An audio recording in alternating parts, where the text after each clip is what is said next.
এই যে মহিলা স্বৈরাচারী তার তো অনেক প্রমাণ দিয়েছে এর আগেই, কিন্তু সে যে স্বৈরাচারীর পথ ছাড়বে না সেটা বুঝিয়ে দিল। বাংলার মুখ্যমন্ত্রী আজ আতঙ্কিত। দিনরাত সে বাংলাদেশের স্বপ্ন দেখছে এখন, আর বাংলার মানুষের এই প্রতিবাদটাকে সে সহ্য করতে রাজি নয়। আমাদের ঘরের মা বোনদের তাদের দুঃখ যন্ত্রণা, তাদের ব্যথা বেদনা তার গায়ে লাগে না, সে অনুভব করে না। সে আজকে লুম্পেনদের ব্যবহার করে, ক্রিমিনালদের ব্যবহার করে, পুলিশকে ব্যবহার করে তাদের আন্দোলনের গতিপথকে রুদ্ধ করতে চাইছে। অথচ আমি কিন্তু বলেছিলাম যে বাংলার মুখ্যমন্ত্রী আপনি একবার এই ছাত্র সমাজের সঙ্গে, আন্দোলনকারীদের সঙ্গে আলোচনায় বসছেন না কেন? রাজ্য আপনার, হসপিটাল আপনার, ট্যাক্স আপনার, এই রাজ্যের আপনি মাথা। আন্দোলন করার অধিকার যদি না থাকে বলে দিন আইন করে যে আন্দোলন করার অধিকার বাংলায় নেই। আন্দোলনকারীদের দাবি ন্যায্য ও যুক্তিসঙ্গত, সরকারের কাছে এইটুকু তার আশা করতেই পারে। এদের সব গিরগিটির মতন এক একদিন এক এক কথা বলে এরা। খোকাবাবু আর পিসে মিলেমিশে এগুলো করছে। ব্লো হট ব্লো কোল্ড বলে এটাকে, একদিকে গরম একদিকে ঠান্ডা বাতাবরণ তৈরি করো। কখনো বলছো না এনকাউন্টার করে দেবে? এনকাউন্টারের জন্য তো আইন তৈরি করো আগে, বিধানসভায় বলো আর্টিকেল 245 আইন তৈরি করা যায়। বিধানসভায় এনকাউন্টারের জন্য কড়া শাস্তি দেওয়ার জন্য আইন তৈরি করো। 7 দিনের মধ্যে যাতে ফাঁসি হয় তার জন্য আইন তৈরি করতে বলছিল না? বিধানসভা তো খোলা আছে, খুলে নাও, যে আইন তৈরি করো। হাসপাতালে মধ্যরাতে যারা ডিউটি ছিল তারা নার্সরা বলছেন পুলিশ কার্যত দুষ্কৃতীদেরকে ছেড়ে দিল তাদেরকে ভেতরে ঢোকার জন্য, এবং তারা গিয়ে স্বাস্থ্যকর্মীদের বিভিন্ন ওয়ার্ডে, মহিলাদের ওয়ার্ডে গিয়ে পুলিশ গিয়ে সেখানে সেন্টার নিয়ে কি বলবেন? এটা অত্যাচার করছে। যা কিছু হচ্ছে বাংলার মুখ্যমন্ত্রী মমতা ব্যানার্জির নির্দেশে। এই আন্দোলনকে ভেঙে দেওয়ার জন্যে মমতা ব্যানার্জির নির্দেশে পুলিশ এবং গুন্ডা একসঙ্গে আক্রমণ করছে। পুলিশ এবং তৃণমূলের আশ্রিত গুন্ডা বাহিনী একসঙ্গে আক্রমণ করছে। এই আন্দোলনকে তারা ভয় পেয়েছে। বাংলার নারী সমাজের এই প্রতিবাদকে বাংলার মুখ্যমন্ত্রী সে নারী হয়েও আজকে আতঙ্কিত হচ্ছে। তাই আজকে সেই আন্দোলনকে ভেঙে দেওয়ার জন্যে ভয় ভীতির বাতাবরণ তৈরি করতে চাইছে, সন্ত্রাসের বাতাবরণ তৈরি করতে চাইছে। যা পরিস্থিতি যেদিকে এগোচ্ছে, এই বাংলায় আর কোনো সরকার আছে বলে আমাদের মনে হচ্ছে না। আমি কালকেও রাজ্যপালের কাছে গিয়ে এই কথা বলেছি যে আপনার কিছু যদি করার থাকে আপনি তখন বলছে আমি আর কী করবো, আমি চেষ্টা করি। আমি একজন সাংবিধানিক পদে আছি, আমি সাংবিধানগতভাবে আইনিভাবে বলার চেষ্টা করতে পারি। আর সেটাই বলুন, কমসে কম বাংলার মুখ্যমন্ত্রীকে বলুন এটা কী হচ্ছে। এটা মমতা ব্যানার্জি আতঙ্কিত হয়ে পুলিশ এবং তৃণমূলের হারমাদদের এই আন্দোলন ভাঙার জন্যে তিনি ব্যবহার করছেন। একদিকে তিনি আন্দোলন করবেন, গুন্ডাদের উস্কাবেন, আরেকদিকে পুলিশকে বলবেন সিবিআইকে সহযোগিতা করে না, কারণ সিবিআইকে সহযোগিতা করলে সমস্ত তথ্য যদি প্রকাশ পেয়ে যায়, তাই সিবিআই তদন্তকে মাঝপথে এদিক ওদিক করে দেওয়ার চেষ্টা ত্রুটি থাকবে না।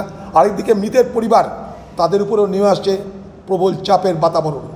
তাদেরকে একদিকে প্রলোভন, একদিকে তাদেরকে ভীতি প্রদর্শন, দুই চলছে।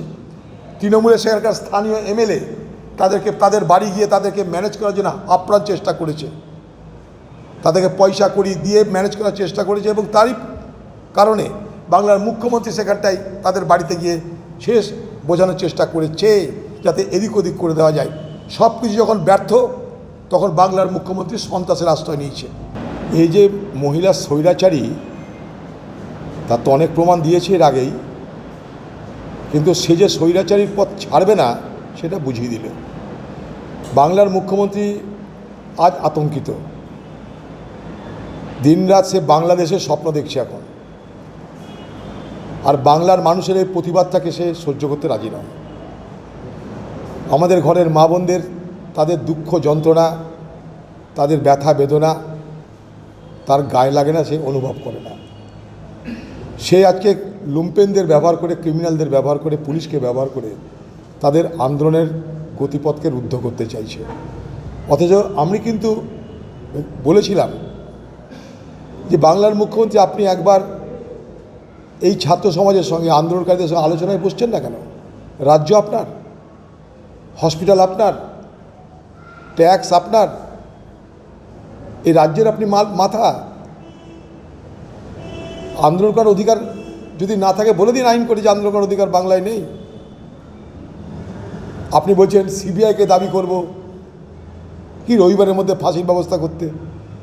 এই আধ পাগলা না ফুল পাগলা ভেবে আমি অবাক হচ্ছি। এমন কি আইন আছে ভারতবর্ষে যে রবিবারের মধ্যে ফাঁসির ব্যবস্থা করে দেবে? আর একটা লোকে কেন ফাঁসি দেবে? বাকি অপরাধীরা কি ছাড়া পেয়ে যাবে? আমার তো মনে হচ্ছে এই যে সঞ্জয় বলে যে লোকটাকে ধরে তাকে মেরে দেয় এর মধ্যেই কোনোভাবে।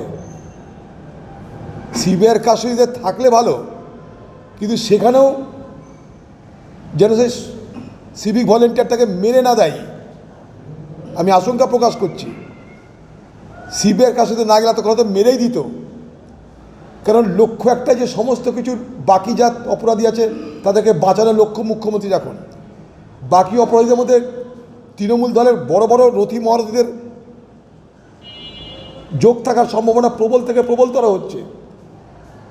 নাহলে বাংলার মুখ্যমন্ত্রীর কী আপত্তি ছিল এই আন্দোলন নিয়ে?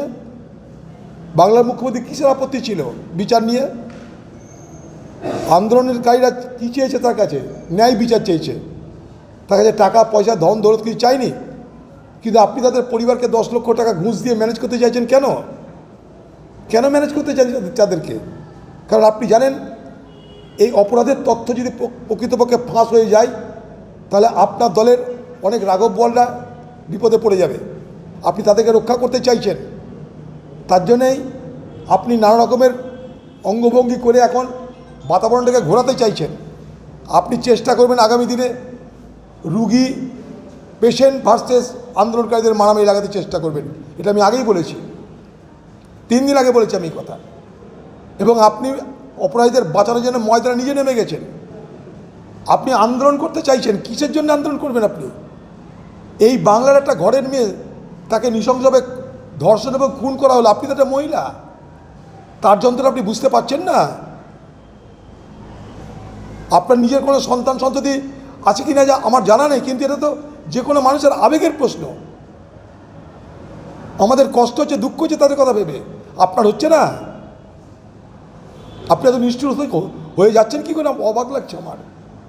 আপনি একদিকে বাংলাদেশের আতঙ্ক দেখছেন, আন্দোলনকে থামাতে হবে, আরদিকে আপনার দলের বাকি লোকদের যাতে জড়িয়ে না যায় তার জন্য আপনি নিশ্চিত করতে চাইছেন।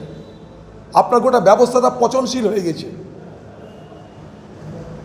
মানুষের প্রশ্নকে আপনি মোকাবেলা করতে চাইছেন না, অত্যাচার নামিয়ে আনছেন। একটা আলোচনা করলে যে সমস্যার সমাধান হয় সেখানে আপনি অত্যাচারের সাহায্য নিতে চাইছেন।